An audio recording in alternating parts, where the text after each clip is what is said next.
اسی طرح حضرت ایوب علیہ السلام پر آزمائش آئی تھی نا، آپ پر طرح طرح کی بیماریاں بھی تھیں، آپ کے بچے بھی دنیا سے چلے گئے، آپ کا کاروبار، آپ کا مال سب برباد ہو گیا۔ اللہ اکبر، آپ نے اللہ کو کیسے پکارا، اور یہ دعائیں کتنی مقبول ہیں کہ قرآن میں موجود ہیں، بلکہ اس کو تو یاد کر لو، کیا ترجمہ ہے، آنسو آ جائیں گے آپ کی آنکھ میں۔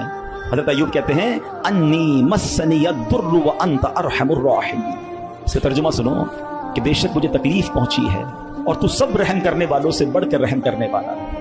اگر تکلیف پہنچے تو کیوں دنیا کو پکارنا ہے، کیوں دنیا والوں کے پاس جانا ہے؟ چلو نا اس کے دربار میں چلتے ہیں جس سے تکلیف دور کرنی ہے۔ حضرت ایوب علیہ السلام نے رب کو پکارا نا، انی مسنی الضر وانت ارحم الراحمین، یہ وہ دعا ہے جو قبول ہے، یہ وہ دعا ہے جس کے صدقے میں حضرت ایوب کو شفا بھی دی گئی اور ساری مال دولت اولاد واپس ادا کر دی گئی۔ اگر آپ بھی کسی پریشانی میں ہیں، آپ بیماری میں ہیں، آپ قرضے میں ہیں، آپ مصیبت میں ہیں، آؤ نا رب سے حضرت ایوب کے انداز میں دعا مانگتے ہیں نا۔ اچھا، یہ دعا اللہ نے ہمیں سکھانے کے لیے تو قرآن میں عطا فرما دی نا کہ میرے بندو، میرے دربار میں مانگنا ہے تو یوں ہی مانگ لو۔